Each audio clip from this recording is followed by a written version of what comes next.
बच्चों, आज मैं तुम्हें एक चालाक मगरमच्छ की कहानी सुनाऊंगी। एक नदी में एक मगरमच्छ रहता था। वह बहुत चालाक था।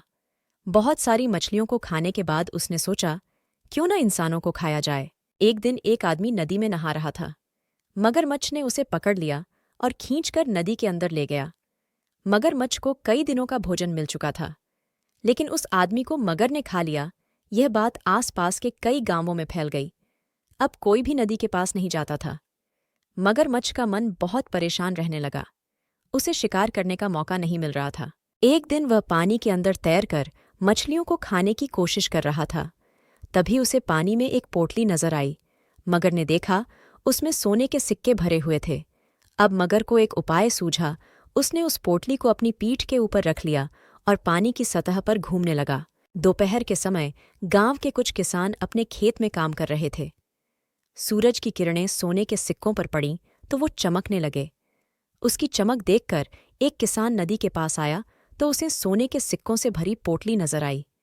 दूर से उसे पोटली के नीचे, मगर जो कि पानी के अंदर था, वह नहीं दिखा। वह किसान सोने के लालच में जैसे ही पानी में गया, मगर ने उसका पैर पकड़कर खींच लिया। अब मगर का यह हर दिन का काम हो गया। वह दोपहर के समय नदी के किसी न किसी किनारे पर अपनी पीठ पर सोने के सिक्कों की पोटली रखकर पहुंच जाता। सीधे सादे गांव वाले सोने के लालच में मगर का शिकार बन जाते थे। कई गांव में यह बात फैल जाती है कि मगरमच्छ लोगों का शिकार कर रहा है, लेकिन किसी को भी यह नहीं पता लगता कि मना करने के बाद भी लोग नदी के पास क्यों चले जाते हैं।